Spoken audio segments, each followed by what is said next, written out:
Eu preciso de pelo menos 30 incendiários comigo, de verdade. Sangue no olho, paixão por Jesus, fome pelo sobrenatural, como fogo queimando nos nossos ossos. Essa tem sido a minha oração. Deus, me dá mãos paternais, fogo sobre os meus ossos, visão de águia e um coração de menino. A gente precisa entender, irmão, existe mais de Deus e a gente vai acessar esse mais de Deus ainda essa noite. Você está comigo? Diga amém. O tema da mensagem hoje é indesistíveis. Você pode declarar isso, diga: eu não vou desistir. Diga: eu não vou recuar e eu não vou olhar para trás. É interessante porque em todo tempo, em toda estação que você estiver vivendo, em qualquer geografia, em qualquer momento, sejam nos melhores ou nos piores, sejam nos mais prósperos ou nos mais desafiadores, não desistir precisa ser uma palavra de ordem para nós, uma palavra de ordem dentro de nós. Eu não vou recuar. Por quê? Porque voltar atrás não é uma possibilidade. Eu queimei as pontes com o passado. Os barcos que eu tinha não existem mais. As pontes onde eu andava não existem mais. As pessoas que eu me conectava, elas estão num lugar onde eu não consigo acessar mais. Irmão, deixa eu te falar uma coisa. Eu estava conversando com famílias que se mudaram do Brasil há algum tempo. E eu falei com eles, uma das maiores crises em famílias que vão se adaptar num outro país é porque você não tem uma empregada doméstica aqui ou uma auxiliar na sua casa. As mulheres começaram a rir, falou: é verdade, parece que você leu nossa mente. Eu falei: eu sei. Uma das maiores crises que algumas famílias de classe média ou classe média alta vivem aqui, eu não tenho o suporte aqui que eu tinha lá, mas você tem inúmeras coisas aqui que você não tinha lá. A grande verdade é que a gente tem uma memória seletiva e a gente só lembra da parte boa da história, mas alguma coisa fez com que você se movesse de lá para cá. Então celebre o lugar onde você está, não olha para trás e nem se compara. A comparação pode roubar de você a gratidão em relação ao que Jesus já está fazendo. Você está comigo? Diga amém. Ser indesistível significa não se comparar a ponto de não se frustrar. Ser indesistível significa não olhar para trás, porque o passado é um tempo que não existe mais. Ser indesistível significa entender que mesmo quando eu sou fraco, eu sou forte. Porque a minha fraqueza é uma oportunidade do sobrenatural de Deus se manifestar. Ser indesistível significa olhar muito mais para aquilo que eu carrego do que para aquilo que tenta roubar de mim o que eu já recebi. Irmão, entenda isso. Existe um fluir de muitas águas depositado em você, mas existem pessoas tentando entulhar os teus poços, tentando paralisar o teu fluir, tentando apagar o teu fogo, mas é você o responsável por manter o fogo aceso. Eu amo os cultos daqui, porque cada culto vai para um lugar diferente de palavra. Qual é o dever do sacerdote? Manter o fogo aceso. O fogo queimará sobre o altar e ele não se apagará. Presta atenção nisso, irmão. Existe vida nessa palavra para você. Então a função do sacerdote era todos os dias, ele ia até o altar, ele retirava as cinzas daquilo que queimou no dia anterior, e ele colocava lenha nova para queimar até o dia seguinte. O que apaga o fogo não é só o pecado, mas é o contentamento com aquilo que Deus fez no passado. Então se o sacerdote deixa a cinza lá e não coloca lenha nova, entenda isso, a cinza não tem como trazer o fogo novo. Então a cinza não é algo necessariamente ruim, mas as cinzas são algo que já foi bom dia, mas não queima mais. Eu não entendi ainda, pastor, eu vou te explicar, irmão. O que Deus está dizendo para a gente é: se você se contentar com o que eu fiz no passado, você está dizendo que eu sou um Deus de passado. Mas eu não me limito ao seu passado. Eu sou um Deus que trabalha de geração em geração. Eu sou um Deus de passado, presente e futuro. Eu sou um Deus de passado, presente e futuro. Um Deus que fez no passado, mas continua fazendo hoje. Um Deus que te tocou no passado, mas continua tocando hoje. Um Deus que te libertou no passado, mas se você precisar, continua te libertando hoje. É por isso que a palavra diz: olha, o fogo queimará sobre o altar e ele não se apagará. Mas a função, a responsabilidade de manter o altar em dia é sua. Prepare o teu altar. Deixa que o fogo quem traz é o Senhor. Sabe outra coisa interessante? Tem um episódio na história em que um sacerdote, ele vai no altar. Presta atenção nisso, irmão. É o mesmo altar. E ele vai lá e ele gera fogo. A Bíblia diz que Deus considerou esse fogo como um fogo estranho. Alguém já ouviu esse termo? Quem é bem pentecostal, ou já é antigo de igreja, isso é fogo estranho. Alguém já ouviu esse termo? Normalmente a gente usa quando é algo que parece de Deus, mas não é de Deus. Irmão, não sei, essa palavra, não sei, essa oração, não sei, isso é fogo estranho. O que é um fogo estranho? tem a mesma característica daquilo que é de Deus, mas não vem de Deus. Queima da mesma forma que aquilo que é de Deus, mas não vem de Deus. Então quando Deus olha, Ele fala, é fogo, está sobre o altar, mas não fui eu quem fiz. Irmão, deixa eu te falar uma coisa, pega essa chave para a sua vida. Deus não tem responsabilidade com fogo que Ele não acendeu. Deixa eu trazer isso para a tua segunda-feira. Deus não tem responsabilidade em fazer prosperar projetos que Ele não se agrada que você se lance. Deus não tem responsabilidade em fazer com que dê certo portas que você entrou e Ele disse para não entrar. Deus não é um fiador que a gente fala, eu quero assinar esse contrato, você só precisa assinar embaixo. Não. É diferente, irmão, as coisas com Deus são diferentes. Existe algo que é poderoso em Deus que se chama governo de Deus. É quando a gente fala, Senhor, eu entendo que você não é só o meu salvador, mas você agora é o meu dono. Seja feita a tua vontade, me leva para onde o Senhor quiser, me coloca nos lugares que o Senhor quiser, faz aquilo que o Senhor quiser, eu estou disponível, irmão. Ser indesistível significa se comprometer com o altar e entender e descansar na certeza de que Deus se compromete com fogo.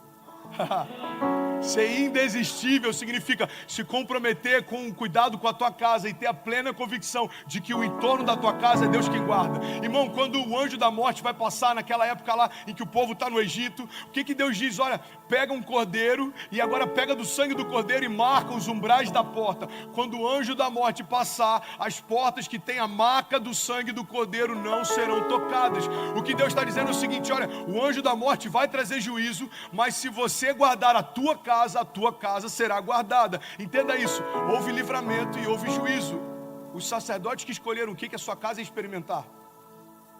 Então ninguém poderia reclamar depois se o anjo da morte entrou, se antes não tivesse marcado as próprias portas com o sangue do cordeiro. Faz sentido para alguém?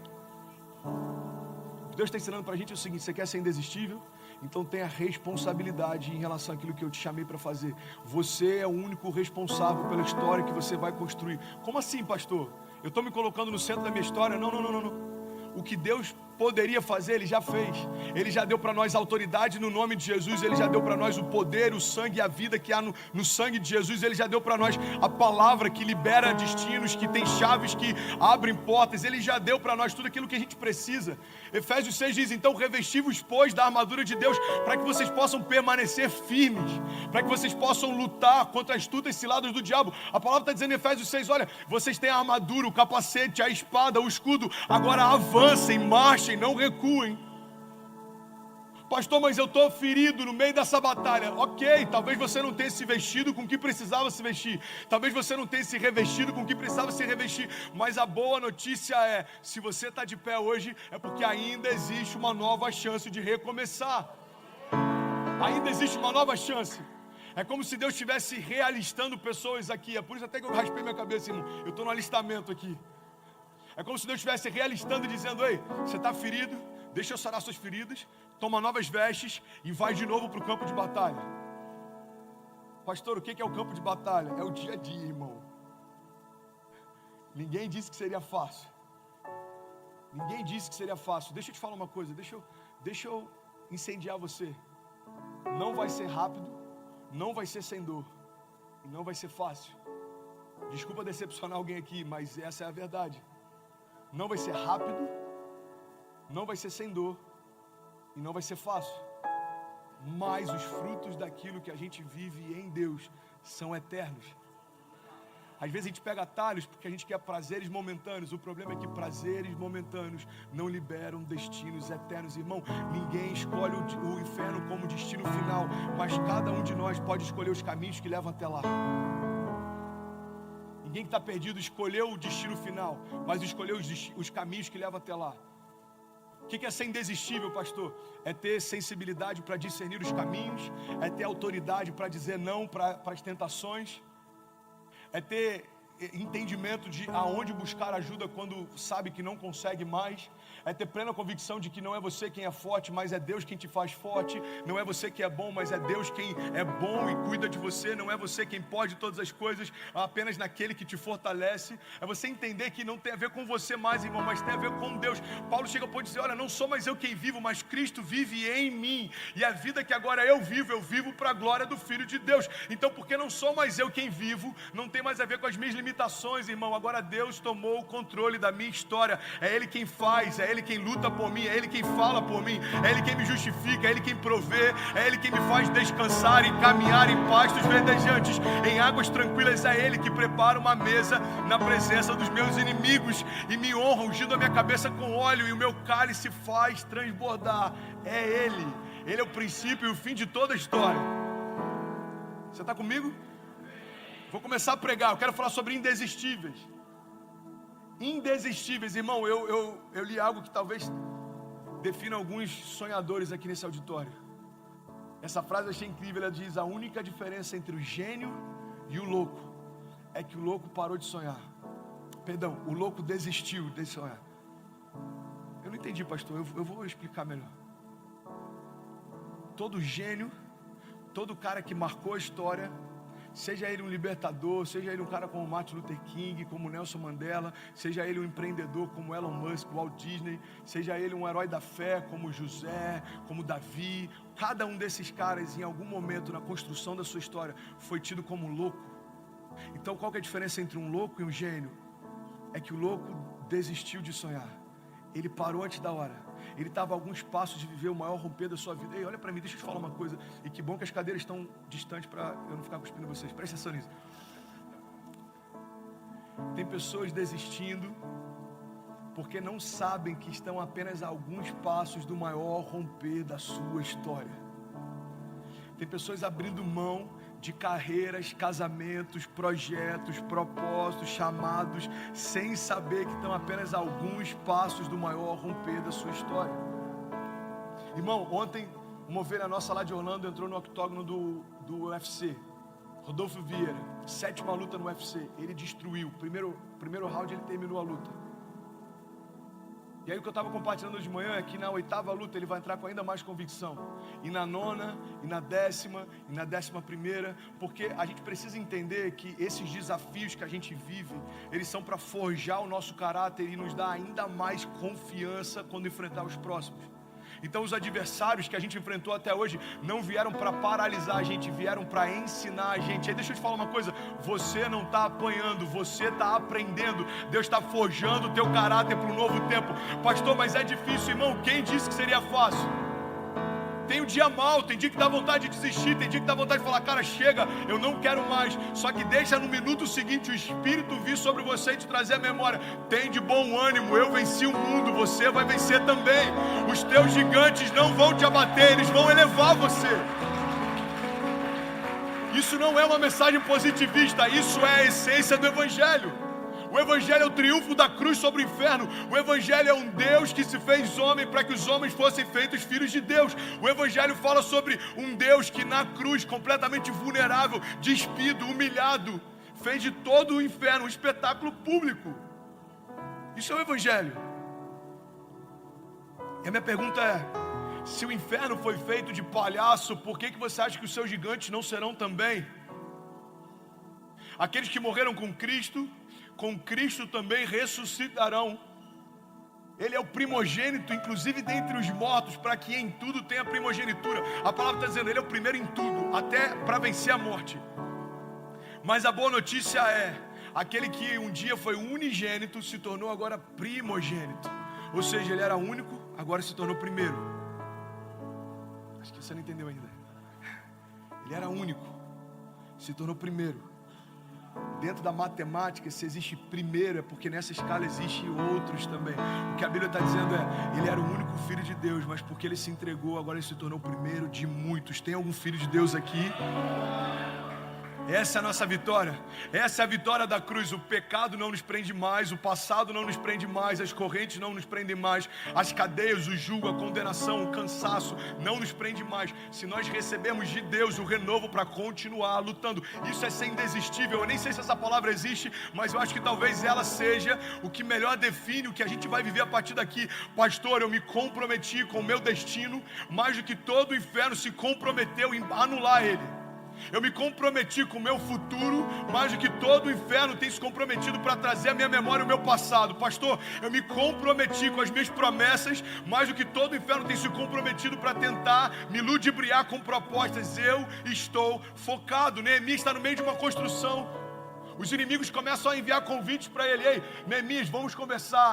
Neemias, desce das muralhas. Neemias, e todas as vezes que iam fazer esse convite, ele dava a mesma resposta: eu estou ocupado demais com a visão que Deus me deu. Ei, olha para mim, deixa eu te falar uma coisa. Talvez o motivo do teu cansaço seja a falta de foco. Parou para conversar com quem não deveria. E eu não estou falando de pessoas só. Eu estou falando de ambientes, pensamentos. Eu estou falando de sugestões. Deu acesso ao que não deveria. E talvez isso enfraqueceu a tua fé. Talvez isso enfraqueceu o teu ânimo. Talvez isso enfraqueceu a tua alegria. Mas deixa eu te falar uma coisa. Da mesma forma que aquilo que a gente dá acesso pode roubar de nós o que Deus tem depositado, se nós dermos acesso para Deus, a gente tem uma nova oportunidade de Deus derramar uma nova porção de novo. Irmão, deixa eu te falar uma coisa, olha para mim. Você já percebeu que alguém que está em crise por saudade de um antigo relacionamento, quando vê uma foto antiga, quando vê uma foto com aquele ex-namorado, com a ex-namorada, ou enfim, até num caso de divórcio, talvez com ex-esposo ou esposa, você já percebeu que às vezes só por ver uma foto a pessoa se abate? Alguém já viu isso? Alguém já viveu isso? Olha que louco, olha para cá. Fotos são registros simbólicos de algo, mas podem abater pessoas. Por quê? Porque existe uma chave aí. Tudo aquilo que você dá acesso, você dá poder. Se você dá acesso ao teu passado, você deu poder ao teu passado. Presta atenção nisso, irmão.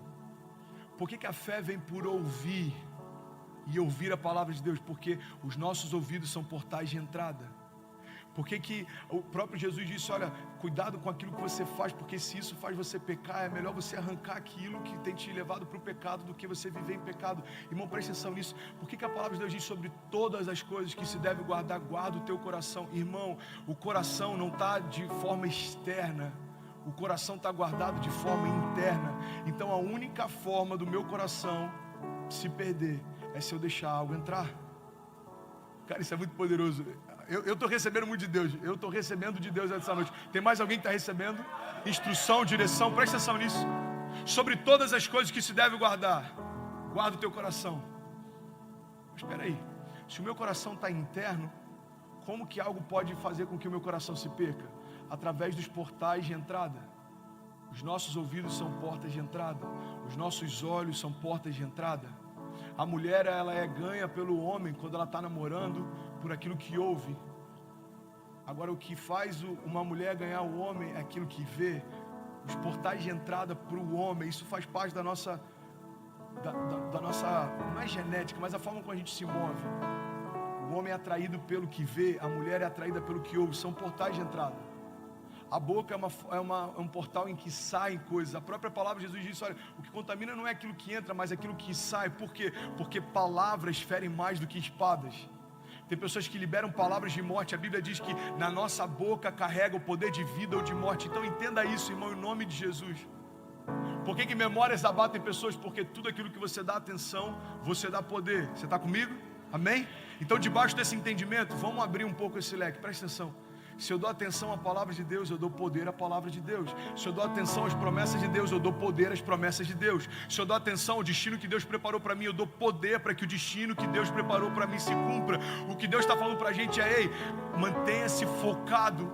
Tira tudo aquilo que não é de Deus para você, da tua zona de visão, e começa a enxergar aquilo que eu preparei para você. Não se distraia.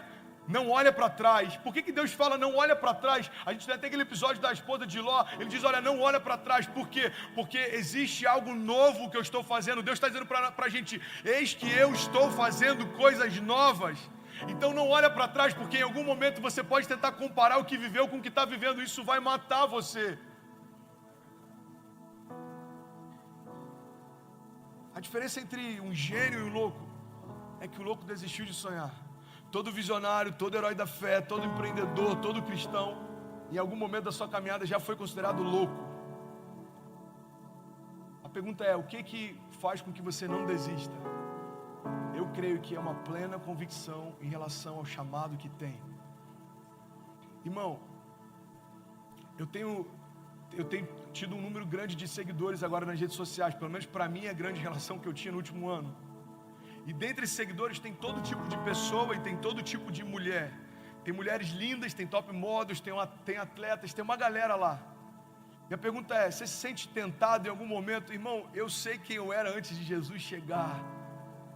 Eu sei que uma distração pode roubar tudo que Deus tem me tornado e feito em mim. Então é muito simples manter o foco.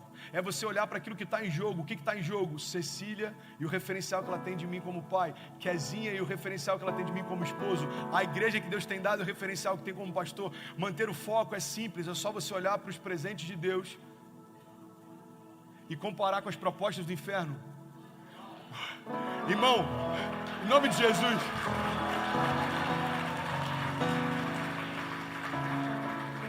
Só que às vezes a gente negocia com o pecado. Esse dia eu estava falando com o jovem, ele caiu, pastor, desculpa, eu não queria, mentira. Ele falou, não, eu não queria. Eu falei, se você não quisesse, parava no beijo. Se você não quisesse, parava quando ela estava tirando a roupa, ou você. Se você não quisesse, parava quando você estava botando preservativo. Desculpa falar escrachado aqui, as crianças estão no Kids. Então não vem tentar me convencer ou tentar se convencer de que você não poderia em qualquer momento ter parado aquilo que você parou. Você desejou isso, só que depois que você consumou, você se sentiu vazio, porque é isso que o pecado faz. Ele te atrai até ter você, depois que ele tem, ele não quer mais. É por isso que dá esse vazio é o pecado falando, eu já tenho tudo que eu queria a tua santidade, that's it. Eu queria apagar você, eu queria derrubar você, fazer você sentir mal, eu queria que você se sentisse sujo. Você está se sentindo assim? Então ok, minha parte está feita, irmão. Semana passada a gente teve o domingo mais vazio desde que a gente veio para cá, surreal. E eu falei sobre isso, eu falei, cada cadeira vazia que você está vendo pode ser, é claro que existem exceções, mas algumas delas podem ser pessoas que no carnaval acabaram se perdendo e agora estão se sentindo sujos demais para voltar. Deixa eu te falar, uma das armas mais fortes que o inferno sempre usou é tentar jogar na tua cara o teu passado, é tentar dizer para você que você é aquilo que você era. Então se você não tiver plena convicção de quem você é em Cristo, você pode em algum momento acabar aceitando essa mentira. Você pode acabar olhando para aquilo que você fez e falar, quer saber, eu estou tentando enganar quem? Irmão, entenda isso, você não é o seu pecado, você não é o seu passado, você não é o seu erro, você não é a sua crise, você não é o seu deslize, você é quem Deus diz que você é, e só você pode escolher se agarrar às verdades de Deus sobre a tua identidade ou às mentiras do inferno sobre você. Eu sei quem eu sou porque Deus disse quem eu sou. Eu sei o que eu posso, porque Deus já estabeleceu os limites daquilo que eu posso. Eu sei para onde eu vou, porque Deus já liberou palavras até onde eu posso ir. Então, a gente precisa se encher das verdades de Deus, para que não tenha espaço para nenhuma mentira do inferno. E isso torna você indesistível. Faz sentido para alguém? Eu quero que você enxergue, a partir de hoje, cada desafio, cada gigante. De verdade, olha para mim. Eu quero que você enxergue como escolas. Você não está apanhando, você está aprendendo. Deus está forjando o teu caráter para aquilo que Ele vai fazer. Irmão, a palavra de Deus diz, não se coloca vinho novo sobre odres velhas. A odre era como se fosse um recipiente. Imagina um recipiente, se eu não me engano, feito de couro, que recebia o vinho. Então a palavra está dizendo, olha, não se pode derramar vinho novo sobre odres velhos. Você sabe por quê? Porque quando o vinho novo era derramado sobre um recipiente antigo, o recipiente não suportava a força do novo, ele se despedaçava. Não é que Deus não queira fazer coisas novas sobre uma estrutura antiga, é porque Ele está poupando a gente. O novo de Deus, quando encontra uma estrutura antiga, vai matar você. Você não consegue suportar a unção que Deus quer derramar. Uma coisa que eu aprendi com um profeta que forjou muito o meu caráter profético alguns anos atrás. Ele disse, André, você vai precisar de unção para sustentar, você vai precisar de caráter para sustentar a unção que tem. Porque o que determina até onde você pode chegar não é o quanto de unção você tem, mas o quanto de caráter você tem para sustentar a unção que recebeu. Irmão, Deus não tem dificuldade, imagine que isso aqui é você, Deus não tem dificuldade de fazer que sobre você transborde unção, vinho novo, óleo novo. Agora a pergunta é, como nós estamos para receber o que Deus tem feito? Deus não tem dificuldade em trazer chuva sobre os campos. A pergunta é, quão fundo estão os nossos poços para receber a chuva que vem de Deus? Você está comigo ainda? Você não está apanhando, você está aprendendo. Deus está forjando o teu caráter. São como checkpoints. Você pode repetir só para eu não falar errado sozinho, diga checkpoints. Obrigado, vocês são incríveis. São como checkpoints, você precisa passar por lá. Numa corrida, esses dias descobriram que uma mulher, ela burlou uma corrida. Vocês chegaram a ver isso? Ela correu uma parte, depois ela entrou, não sei se foi num carro, numa bicicleta, e ela foi lá na frente e entrou de novo na corrida. Aí pelo chip ou alguma coisa do tipo, descobriram que ela burlou. Então entenda isso, por mais que ela possa ter ido mais rápido, por mais que ela tenha cruzado a linha de chegada mais rápido, a corrida dela não tem valor. Cara, isso é muito forte. Você chegou mais rápido, você se cansou menos, parabéns, mas a sua corrida não tem valor. Você correu inutilmente. O que significa correr inutilmente? Significa chegar no mesmo destino que todo mundo chegou, mas sem passar por os lugares que você deveria passar. Checkpoints são lugares que a gente precisa passar. Tem situações que a gente precisa passar. Pastor, eu fui traído e eu me sinto mal. Irmão, Jesus foi também. Eu fui traído e é difícil perdoar. Irmão, Jesus foi também. Você não acha que é muito egoísmo da nossa parte desejar ser poupado de algo que nem o Filho de Deus foi? Pastor, mas eu passo desafios. Jesus também, irmão. Quando Jesus vai ressuscitar Lázaro, ele teve que voltar por um caminho que ele acabara de passar e quase foi apedrejado. Os discípulos estão lá e estão dizendo: Jesus, é melhor a gente não ir, porque se for, a gente pode morrer. Aí ele está dizendo: eu vou, se alguém quiser ir comigo. Um dos discípulos diz: vamos, e se necessário for, morramos com eles também. Jesus foi ressuscitar um homem, mas foi se expondo à morte. Quando Jesus chega lá, a Bíblia diz que depois de ressuscitar, se espalha a notícia entre o povo que aquele homem ressuscitou um homem morto. A minha Bíblia só diz, eu não lembro agora qual que é a passagem, quando se espalha a notícia de que Jesus havia ressuscitado aquele homem, sabe o que acontece? Os religiosos começam a se organizar e eles começam a dizer entre si: a gente precisa parar essa história. Pena que eu não lembro agora qual a passagem, mas é muito incrível. Quando eu li isso a primeira vez, eu falei: como assim? Eles começam a dizer: a gente precisa parar esse homem, porque se não pararmos ele vai revolucionar tudo. Irmão, Jesus, tem uma frase que eu acho incrível, eu não estou lembrando agora o nome do pastor, mas ele diz que Jesus não foi crucificado porque era um cara legal. Você não crucifica caras legais, você crucifica ameaças. Tim Keller. Jesus foi crucificado porque ele ameaçava o sistema. Jesus ameaçava os religiosos. Jesus ameaçava a hipocrisia. Jesus ameaçava aqueles que viviam às custas do povo, mas não representavam o próprio Deus. Entenda isso. Quando Jesus ressuscita alguém, os religiosos dizem: cara, a gente precisa parar esse cara, senão ele vai revolucionar tudo. Eles começam a tramar a morte de Jesus, acreditando que quando matassem Jesus, cessaria uma revolução. O que eles não sabiam é que a morte de Jesus não era o fim da revolução, era o começo dela. Tudo começou a fluir para nós a partir do sacrifício de Jesus. Ali se cumpriu a redenção. Então entenda isso. Todo o projeto do inferno para paralisar você, quando você permanece em Deus, só vai potencializar você. O gigante não parou Davi, tirou Davi da invisibilidade. A cruz não parou Jesus, mas manifestou a redenção. O mar não parou o povo no Egito, mas fez com que todo o exército de Faraó morresse afogado. Você percebe que cada dificuldade que se levanta, ao primeiro momento parece que vai parar a gente, mas logo depois fortalece a nossa fé e gera em nós um caráter que crê em milagres sobrenaturais. Irmão, eu tenho convicção, você em algum momento viveu alguma coisa que você acreditou que aquilo era o final da tua história. Eu tenho plena convicção. Pessoas aqui que já enfrentaram depressão, em algum momento você imaginou: é o final da minha história. Pessoas aqui que enfrentaram, que você quebrou financeiramente, você passou humilhação. Talvez você está aqui para recomeçar, talvez você está aqui para reconstruir. E desculpa te alertar, mas talvez você está aqui só para fugir do teu passado. Mas eu vim te dizer uma coisa: lembra daquele momento que parecia ser o final da tua história? Olha que incrível, você está ainda de pé. Você está aqui até hoje. Sabe o que significa? Aquilo que um dia disse: esse é o fim, se tornou só uma parte de um novo começo. Eu tenho falado muito porque eu comprei essa briga contra a depressão e a ansiedade, por mais que eu nunca tenha vivido, mas eu creio que ninguém está livre disso. E eu entendo que esse é o maior desafio da minha geração. Eu comprei essa briga. Irmão, presta atenção. Uma das coisas que eu mais tenho falado, e eu não lembro qual é o autor dessa frase, mas não coloca um ponto final aonde o autor da vida continua escrevendo. Às vezes a gente está dizendo: esse é o final da minha história, e Deus está falando: ei, peraí, eu ainda estou falando coisas a teu respeito, eu ainda estou liberando palavras a teu respeito. Não coloca um ponto final onde o autor da vida continua escrevendo. Então são como checkpoints. Você precisa passar.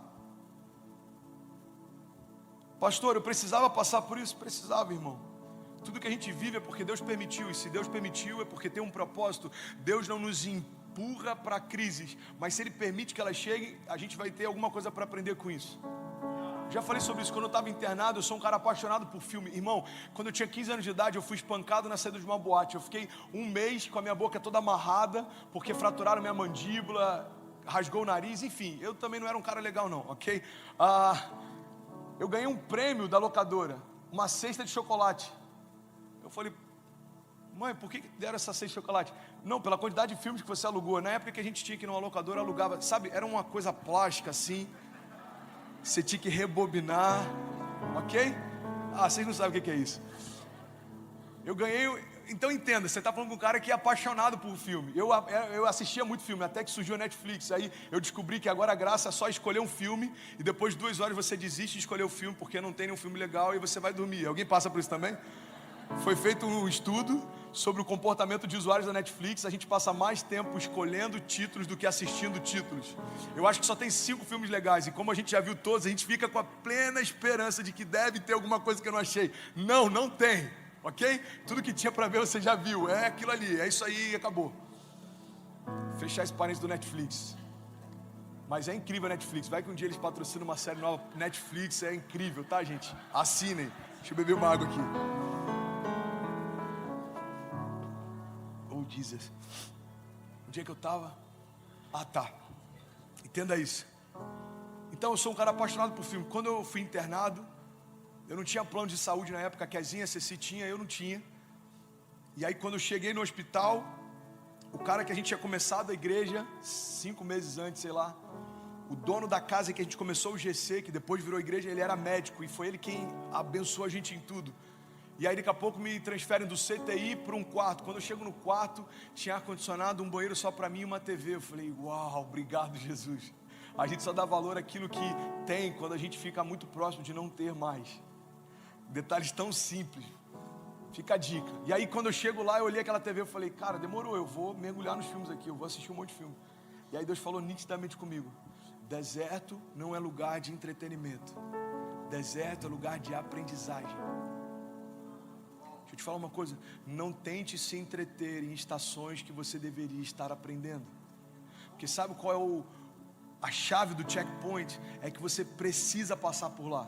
Então se você passa de fase sem vencer aquele chefão, na fase seguinte ele vai bater a tua porta de novo. Entenda isso, tem pessoas que vivem, parece que estão andando em círculos. Irmão, não é porque você está andando em círculos, é porque aquilo que você precisava vencer lá atrás e negligenciou, vai bater para te visitar lá na frente de novo. Então o desafio de hoje, vença hoje. O teu gigante de hoje, vença hoje. É o pecado, vença hoje em nome de Jesus. É o cansaço, seja renovado em nome de Jesus. É um diagnóstico médico, seja curado em nome de Jesus. É uma afronta, se esconda em Deus. É uma dívida, mergulhe em Deus. Se for algo que você precisa fazer naturalmente, faça. Às vezes a gente espiritualiza tudo porque é mais fácil a gente dizer que é demônio do que a gente aceitar que é caráter. Resolva seus problemas, confronte os seus gigantes, lute suas lutas. Agora tenha plena convicção, em Cristo você já é mais do que vencedor. O que significa ser mais do que vencedor? É a convicção de alguém que entra no ringue sabendo qual é o resultado final. Mais do que vencedor é um exército que entra numa guerra sabendo qual é o resultado final. É alguém que sabe quem é e sabe quem luta por si. Então não se preocupa com o resultado, porque se Deus é por nós... Essa passagem está estabelecendo uma verdade. Irmão, ele está dizendo, é quase como se fosse ridícula a pergunta. Se Deus é por nós, irmão, quem será contra nós? É como aquele irmão mais velho, quando a gente arranja briga na escola. Você está no, sei lá, no first grade, o teu irmão é do quarto. Aí alguém arranjou briga com você, chega o teu irmão. Você fala, irmão, se meu irmão está comigo, quem aqui vai ser contra amigo? Você faz sentido ou não? Comigo eu falei brincando, tá? Cecília estava sofrendo bullying na escola por um período. Eu falei, é porque você é linda demais, não liga não. É porque você é fofinha demais. Aí ela já estava incomodada. Aí, cara, uma coisa que a gente fez mudou toda a história. Um dia eu fui lá e ela falou, pai, entra aqui na minha sala. Aí eu entrei. E quando eu entrei, os meninos que estavam fazendo bullying com ela estavam todos sentados. Então eu já sou um pouquinho maior do que eles. Eu fiquei um pouquinho mais. Se é que você me entende? Eu não fiz nada, irmão. Isso é muito poderoso. Eu não fiz nada, mas eu estava ali. Quando você sabe quem você é, os seus inimigos se sentirão coagidos só pela tua presença no ambiente. E aquelas crianças não são inimigas da minha filha, mas aquela mentalidade, sim, de que eles poderiam falar para ela coisas que quisessem. Mas quando o pai dela chegou, tudo mudou no dia seguinte. Não foi intencional, eu só cheguei, pai, isso aqui é a mesa. Eu falei, ah, que legal, filha. E tá lá o cara falou assim, hello, high five, high five, high five. Hi, how's it going? Caraca, que legal, filha. E eu tô lá, um gigante andando no meio do... Uau, que legal, filha. Pera aí, deixa eu puxar a cadeira aqui rapidinho. Para os meninos deve ter sido assim, ela contou tudo pro pai e esse cara veio resolver. Agora sabe o que é interessante? No dia seguinte a Cecília falou, pai, foi incrível. Eu falei, sério? Sério, ninguém mexeu comigo, todo mundo perguntou de você. Então entenda isso. Numa sala em que os nossos gigantes nos afrontam, tudo que a gente precisa fazer é deixar o nosso pai entrar. Tudo que a gente precisa fazer, aplauda mais forte se for para ele, irmão. O que eu preciso fazer? É só chamar o seu pai para entrar. Os gigantes são os mesmos, o ambiente é o mesmo, as afrontas são as mesmas, mas uma coisa mudou: o seu pai entrou na sala. Pai, esses aqui são os meus gigantes: depressão, ansiedade, medo, finanças. Aí imagina Deus passeando no ambiente onde os seus gigantes estão. Eu imagino que nesse ambiente essa frase faz todo sentido. Se Deus é por nós, quem será contra nós? Irmão, o que eu quero dizer para você, e eu não consegui entrar na mensagem hoje, mas existe algo fresco de Deus pra gente. Sério, se você quiser assistir outra parte, assista depois no nosso canal a mensagem da manhã, que foi para um outro lugar também. Se você quer ser indesistível, descansa em Deus, confia nele, e o demais ele fará. Você quer ser indesistível, não negligencie suas lutas, vá para cima dela com confiança. Entra com ousadia, tendo a convicção de que a sua identidade libera o seu destino. Por que eu sou mais do que vencedor? Porque eu sou filho e ponto.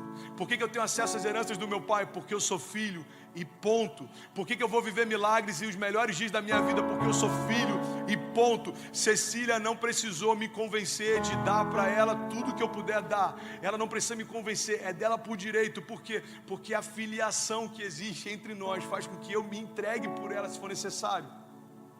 Cecília comprou algo, Cecília te comprou, Cecília, ela nem precisou me conquistar, só o fato dela existir já me conquistou. Ela nasceu e ponto. Você não precisa conquistar a Deus, Ele já foi conquistado por você, porque Ele desenhou você, Ele desejou você, e Ele vai manter você, vai estabelecer você, vai guardar você, defender você. Por quê? Porque como fomos feitos imagem e semelhança, Deus estabeleceu um princípio. Todas as vezes que eu olho para você, eu me vejo em você. É como se fosse um vínculo. Deus está estabelecendo uma garantia. Por que Deus não deleta a criação depois que a criação peca? Porque Ele deletaria uma parte de si mesmo. Fomos feitos imagem e semelhança de Deus. Então Deus olha para alguém e Ele se vê em alguém. Eu vou finalizar aqui, irmão. Recebe isso em nome de Jesus. A única pessoa que em qualquer momento que Cecília viesse a viver, entenda isso, imagina, é só uma conjectura e eu anulo isso já pelo sangue de Jesus.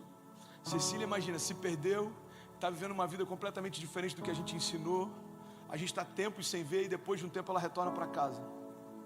E a Cecília está falando assim, pai, mãe, vocês não sabem quem eu sou, vocês não me conhecem, eu mudei, muitas coisas aconteceram. Irmão, entenda isso, eu e Kezinha, nós seremos as duas únicas pessoas que poderíamos dizer para ela, não, filho, na verdade a gente sabe quem você realmente é, porque a gente conheceu você antes do pecado te deformar. Por que Deus não desiste de você? Porque Ele viu você antes do pecado tentar deformar você. Deus conhece você na tua gênese. Pastor, desde o ventre da mãe? Não, o ventre da tua mãe nem tinha sido gerado e Ele já se relacionava com você. Deus já chamava você pelo nome, estabelecia promessas e palavras, e o universo ainda não tinha sido criado e Ele já se relacionava com a criação. Quando Deus cria o homem, Ele só trouxe forma a algo que já existia. Cara, isso é muito poderoso. Quando Deus cria o homem, Ele só dá forma natural a algo que já existia de forma sobrenatural. Como assim, pastor? Eu vou te explicar. Se saímos dele, já existimos nele. Se saímos dele, já éramos reais nele. Se saímos dele, já estávamos vivos nele. Então o que Deus fez foi só expressar aquilo que já existia. Irmão, no 6º dia da criação, lá em Gênesis, Deus não começou algo do zero, Deus replicou algo que já existia.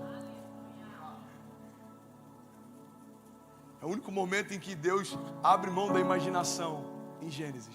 Isso é muito louco, porque havia trevas e Ele estabelece a luz.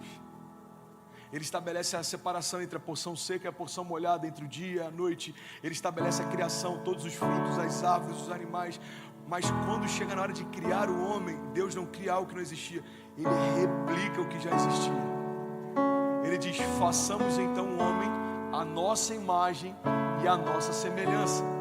Então entenda, pastor, quando que eu fui criado, quando que eu nasci? Você nasceu quando Deus se expressou pela primeira vez para a criação. E quando Deus foi criado, Deus não foi criado, Ele era. Ele é, e Ele é aquele que há de vir. Não existe início e fim. Ele é o princípio e o fim. Ele é o alfa e o ômega. Ele é infinito e ilimitado. Essa loucura é aquela canção que eu acho tão lindo. É por isso que ninguém explica Deus. Infinito é algo que não tem final. Ilimitado é algo que não tem limites. Só que Deus é interessante porque não é algo que começou e não vai terminar. É algo que não dá para saber nem se começou. E sabe qual a boa notícia? Desde sempre você já estava lá. E é por isso que quando Jesus estabelece a redenção, e eu finalizo aqui, o que Ele está fazendo é trazendo a gente de volta para o lugar de origem. Jesus diz: olha, o inimigo veio para roubar, matar e destruir, mas eu vim para que tenham vida e para que tenham em abundância. Eu vim, no original ele diz para que tenham Zoe, ou seja, a própria vida de Deus. Jesus está dizendo: eu vim para colocar você no lugar que você nunca deveria ter saído. É por isso que as promessas que Jesus tem para nós são promessas de vida eterna, porque para viver promessas eternas.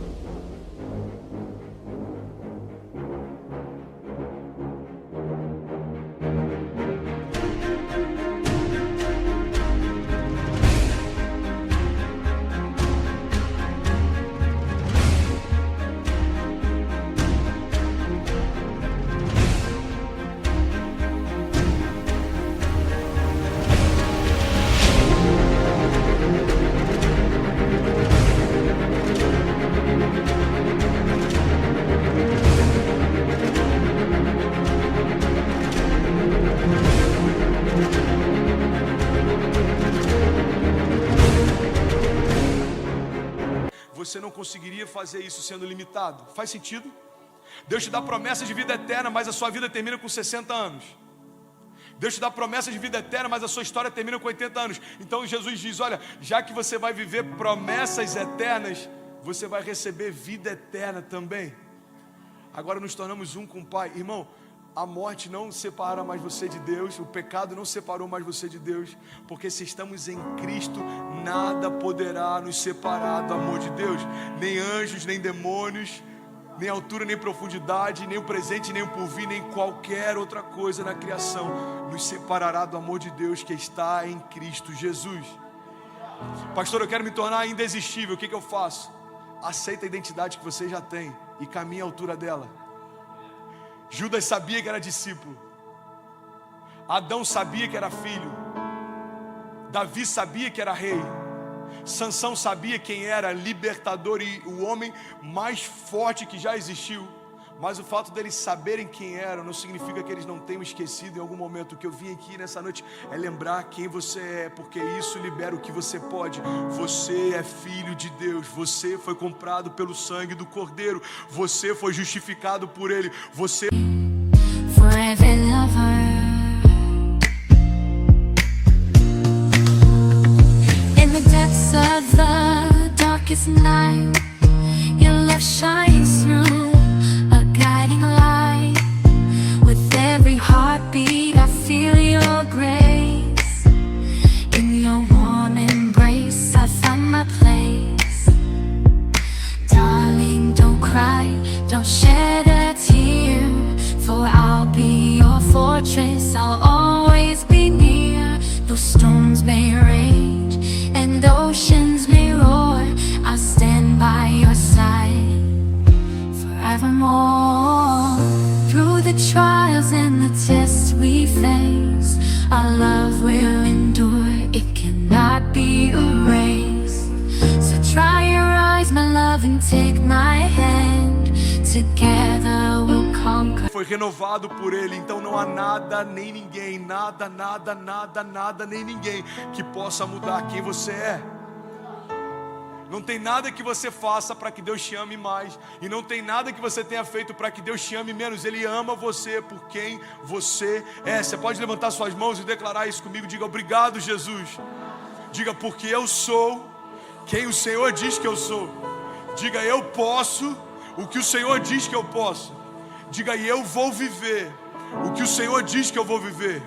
Diga: eu não vou desistir, eu não vou recuar, eu não vou voltar atrás. Diga: eu não vou parar, nem me comparar. Diga: porque eu vou viver, a partir de hoje, o maior romper da minha história, em nome de Jesus. Se você crê nisso, aplauda Ele no seu lugar e fique de pé.